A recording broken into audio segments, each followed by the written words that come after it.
ਵਾਹਿਗੁਰੂ ਜੀ ਕਾ ਖਾਲਸਾ ਵਾਹਿਗੁਰੂ ਜੀ ਕੀ ਫਤਿਹ। ਸਤਿ ਸ਼੍ਰੀ ਅਕਾਲ ਜੀ।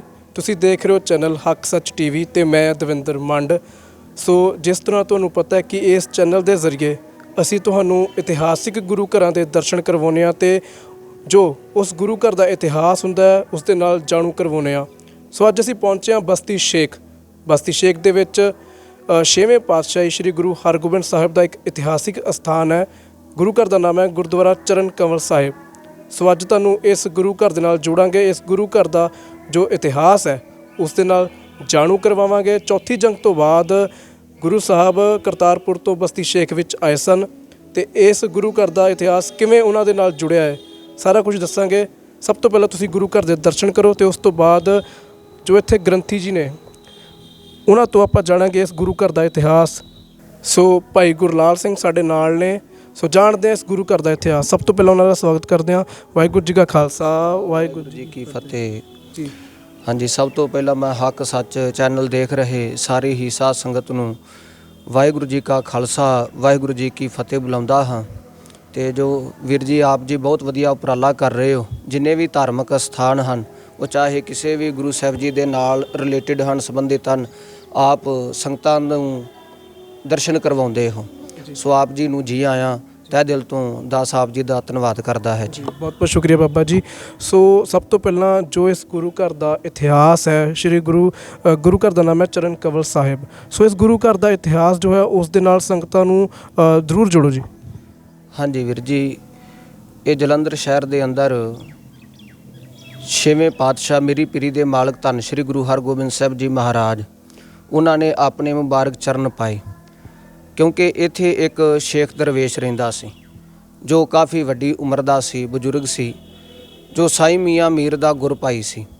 ਅਕਸਰ ਜਦੋਂ ਸ਼੍ਰੀ ਅੰਮ੍ਰਿਤਸਰ ਵਿਖੇ ਜਾਣਾ, ਸਾਈਂ ਮੀਆਂ ਮੀਰ ਜੀ ਦੇ ਨਾਲ ਮਿਲਾਪ ਹੋਣਾ, ਗੱਲਾਂ ਬਾਤਾਂ ਹੋਣੀਆਂ, ਅਧਿਆਤਮਿਕ ਵਿਚਾਰਾਂ ਹੋਣੀਆਂ। ਤੇ ਉਸ ਵਕਤ ਸ਼ੇਖ ਦਰਵੇਸ਼ ਜੀ ਦੇ ਮਨ ਵਿੱਚ ਜੋ ਸਿੱਖੀ ਦੇ ਨਾਲ ਪਿਆਰ ਉਹ ਹੋਰ ਵੀ ਵਧਿਆ। ਕਿਉਂਕਿ ਜਦੋਂ ਸਾਈਂ ਮੀਆਂ ਮੀਰ ਨੇ ਸੱਚਖੰਡ ਸ੍ਰੀ ਹਰਿਮੰਦਰ ਸਾਹਿਬ ਜੀ ਦੀ ਨੀਂਹ ਰੱਖੀ ਤੇ ਉਸ ਵਕਤ ਗੁਰੂ ਅਰਜਨ ਪਾਤਸ਼ਾਹ ਜੀ ਮਹਾਰਾਜ ਨੇ ਮਹਾਨ ਕਿਰਪਾ ਕੀਤੀ ਸਾਈਂ ਮੀਆਂ ਮੀਰ ਜੀ ਤੇ। ਪਤਾ ਲੱਗ ਗਿਆ ਵੀ ਇਹ ਘਰ ਦੇ ਵਿੱਚੋਂ ਸਰਬ ਸਾਂਝੀਵਾਲਤਾ ਦੀ ਜਿਹੜੀ ਇਹ ਆਵਾਜ਼ ਆਉਂਦੀ ਹੈ। ਇੱਥੇ ਕਿਸੇ ਦੇ ਨਾਲ ਕਿਸੇ ਵੀ ਪ੍ਰਕਾਰ ਦਾ ਕੋਈ ਵਿਤਕਰਾ ਨਹੀਂ ਕੀਤਾ ਜਾਂਦਾ। ਕਿਉਂਕਿ ਮਹਾਰਾਜ ਜੀ ਦੀ ਬਾਣੀ ਵੀ ਕਹਿੰਦੀ ਅਵਲ ਅਲਾਹਾ ਨੂਰੂ ਪਾਇਆ ਕੁਦਰਤ ਕੇ ਸਭ ਬੰਦੇ ਏਕ ਨੂਰ ਤੇ ਸਭ ਜਗ ਉਪਜਿਆ ਕੌਣ ਭਲੇ ਕੋ ਮੰਦੇ। ਉਸ ਵਕਤ ਜਦੋਂ ਸ਼ੇਖ ਦਰਵੇਸ਼ ਜਾ ਕੇ ਸਾਈਂ ਮੀਆਂ ਮੀਰ ਦੇ ਦਰਸ਼ਨ ਕਰਦਾ ਹੈ, ਸਿੱਖੀ ਤੋਂ ਹੌਲੀ ਹੌਲੀ ਜਾਣੂ ਹੋਣ ਲੱਗਾ ਤੇ ਉਹਨਾਂ ਦੇ ਮਨ ਵਿੱਚ ਵੀ ਖਿਆਲ ਆਇਆ ਵੀ ਮੈਂ ਵੀ ਗੁਰੂ ਸਾਹਿਬ ਜੀ ਦੇ ਦਰਸ਼ਨ ਕਰਾਂ। ਤੇ ਸਾਈਂ ਮੀਆਂ ਮੀਰ ਅਕਸਰ ਛੇਵੇਂ ਪਾਤਸ਼ਾਹ ਜੀ ਮਹਾਰਾਜ ਦੀ ਉਸ ਵਕਤ ਵਡਿਆਈ ਕਰਿਆ ਕਰਦੇ ਸਨ। ਤੇ ਸੁਭਾਵਿਕ ਬਾਤ ਇਹ ਇੱਕ ਸ਼ੇਖ ਦਰਵੇਸ਼ ਜੀ ਦਾ ਭੋਰਾ ਸਾਹਿਬ ਬਣਿਆ ਹੋਇਆ ਹੈ ਜਿੱਥੇ ਬੈਠ ਕੇ ਉਹ ਅਕਸਰ ਹੀ ਬੰਦਗੀ ਕਰਿਆ ਕਰਦੇ ਸਨ। ਤੇ ਜਦੋਂ ਸ਼ੇਖ ਦਰਵੇਸ਼ ਜੀ ਨੂੰ ਇਸ ਗੱਲ ਦਾ ਪਤਾ ਲੱਗਾ ਵੀ ਛੇਵੇਂ ਪਾਤਸ਼ਾਹ ਜੀ ਮਹਾਰਾਜ ਲੋਕਾਈ ਦਾ ਉਧਾਰ ਕਰਦੇ ਹੋਏ ਇੱਥੇ ਨੇੜੇ ਕਰਤਾਰਪੁਰ ਸਾਹਿਬ ਹੈ ਵੀ 1635 ਈਸਵੀ ਦੇ ਅੰਦਰ ਮਹਾਰਾਜ ਜੀ ਨੇ ਉਹ ਜੰਗ ਜਿਹੜੀ ਹੈ ਫਤਿਹ ਕੀਤੀ, ਇੱਥੇ ਪਹੁੰਚੇ। ਉਸ ਵਕਤ ਸ਼ੇਖ ਦਰਵੇਸ਼ ਜੀ ਨੇ ਮਨ ਬਣਾਇਆ ਵੀ ਮੈਂ ਗੁਰੂ ਸਾਹਿਬ ਜੀ ਦੇ ਦਰਸ਼ਨ ਕਰਨੇ ਹਨ। ਤੇ ਉਸ ਵਕਤ ਸ਼ੇਖ ਦਰਵੇਸ਼ ਜੀ ਗੁਰੂ ਹਰਗੋਬਿੰਦ ਸਾਹਿਬ ਜੀ ਮਹਾਰਾਜ ਤਿੰਨਾਂ ਦੇ ਚਰਨਾਂ ਵਿੱਚ ਅਰਦਾਸ ਬੇਨਤੀ ਕਰਦੇ ਹਨ ਕਿ ਮੇਰਾ ਮਨ ਲੋਚੈ ਗੁਰ ਦਰਸ਼ਨ ਤਾਈਂ ਬਿਲਪ ਕਰੇ ਚਾਤਰੇ ਕੇ ਨਿਆਈ ਤ੍ਰਿਖਾ ਨਾ ਉਤਰੈ ਸ਼ਾਂਤ ਨਾ ਆਵੈ ਬਿਨ ਦਰਸ਼ਨ ਸੰਤ ਪਿਆਰੇ ਜੀਓ। ਉਸ ਵਕਤ ਜਦੋਂ ਵਾਰ-ਵਾਰ ਸ਼ੇਖ ਦਰਵੇਸ਼ ਜੀ ਅਰਦਾਸਾਂ ਬੇਨਤੀਆਂ ਕਰਦੇ ਹਨ, ਛੇਵੇਂ ਪਾਤਸ਼ਾਹ ਜੀ ਮਹਾਰਾਜ ਆਪਣੇ ਸੇਵਕ ਦੀ ਅਰਦਾਸ ਬੇਨਤੀ ਨੂੰ ਪ੍ਰਵਾਨ ਕਰਦੇ ਹੋਏ ਇਸ ਜਗ੍ਹਾ ਤੇ 26 ਹਾੜ 1635 ਈਸਵੀ ਨੂੰ ਆਉਂਦੇ ਹਨ। ਤੇ ਸ਼ੇਖ ਦਰਵੇਸ਼ ਨੂੰ ਉਸ ਵਕਤ ਗੁਰੂ ਸਾਹਿਬ ਜੀ ਨੇ ਆ ਕੇ ਜਿਹੜਾ ਦਰਸ਼ਨ ਦਿੱਤੇ ਤੇ ਸਤਿਗੁਰਾਂ ਦੇ ਇੱਥੇ ਆਉਣ ਦੀ ਖੁਸ਼ੀ ਅੰਦਰ ਇਸ ਗੁਰਦੁਆਰਾ ਸਾਹਿਬ ਦਾ ਨਾਮ ਜਿਹੜਾ ਹੈ ਗੁਰਦੁਆਰਾ ਚਰਨ ਕਮਲ ਸਾਹਿਬ ਪਿਆ ਜੀ। ਸੋ ਇਸ ਤੋਂ ਬਾਅਦ ਆਪਾਂ ਇਹ ਜਾਣਨਾ ਚਾਹੁੰਦੇ ਹਾਂ ਕਿ ਕਿਹੜੇ ਦਿਹਾੜੇ ਜਿਹੜੇ ਆ ਸੰਗਤ ਇੱਥੇ ਮਨਾਉਂਦੀ ਹੈ। ਹਾਂਜੀ, ਇੱਥੇ ਮੱਸਿਆ ਸੰਗਰਾਂਦ ਖਾਸ ਕਰਕੇ ਜਦੋਂ ਹਰ ਸਾਲ 26 ਹਾੜ ਨੂੰ ਇੱਥੇ ਮਹਾਨ ਗੁਰਮਤਿ ਸਮਾਗਮ ਕਰਵਾਇਆ ਜਾਂਦਾ ਹੈ ਜਦੋਂ ਕਿ ਛੇਵੇਂ ਪਾਤਸ਼ਾਹ ਜੀ ਮਹਾਰਾਜ ਨੇ ਇੱਥੇ ਮੁਬਾਰਕ ਆਪਣੇ ਚਰਨ ਪਾਏ। ਇਸ ਤੋਂ ਇਲਾਵਾ ਹੋਰ ਵੀ ਜਿੰਨੇ ਵੀ ਗੁਰਪੁਰਬ ਹਨ ਉਹ ਸਾਰੇ ਹੀ ਗੁਰੂ ਘਰ ਦੇ ਅੰਦਰ ਮਨਾਏ ਜਾਂਦੇ ਨੇ। ਸੰਗਤਾਂ ਦਾ ਭਾਰੀ ਇਕੱਠ ਹੁੰਦਾ ਹੈ ਬਹੁਤ ਵੱਡੇ ਪੱਧਰ ਤੇ। ਖਾਸ ਕਰਕੇ ਗੁਰਦੁਆਰਾ ਸਾਹਿਬ ਦੇ ਆਪਾਂ ਬਿਲਕੁਲ ਨਾਲ ਤੱਕਾਂਗੇ ਕਿ ਗੁਰੂ ਹਰਗੋਬਿੰਦ ਸਾਹਿਬ ਜੀ ਮਹਾਰਾਜ ਦੇ ਨਾਂ ਤੇ ਦੀਵਾਨ ਹਾਲ ਵੀ ਬਣਿਆ ਹੋਇਆ ਹੈ। ਉੱਥੇ ਬਹੁਤ ਵੱਡੇ ਪੱਧਰ ਤੇ ਸੰਗਤ ਦਾ ਇਕੱਠ ਹੁੰਦਾ ਹੈ। ਤੇ ਜਿੱਥੇ ਸੰਗਤਾਂ ਨੂੰ ਗੁਰਬਾਣੀ ਦੇ ਨਾਲ ਜੋੜਿਆ ਜਾਂਦਾ ਹੈ, ਉੱਥੇ ਛੇਵੇਂ ਪਾਤਸ਼ਾਹ ਜੀ ਮਹਾਰਾਜ ਤਿੰਨਾਂ ਦੇ ਨਾਮ ਤੇ ਇੱਥੇ ਸਕੂਲ ਵੀ ਗੁਰਦੁਆਰਾ ਸਾਹਿਬ ਤੋਂ ਚੱਲ ਰਿਹਾ ਹੈ, ਕਿਉਂਕਿ ਮਹਾਰਾਜ ਜੀ ਦਾ ਬਚਨ ਸੀ ਕਿ ਵਿਦਿਆ ਵਿਚਾਰੀ ਤਾਂ ਪਰਉਪਕਾਰੀ।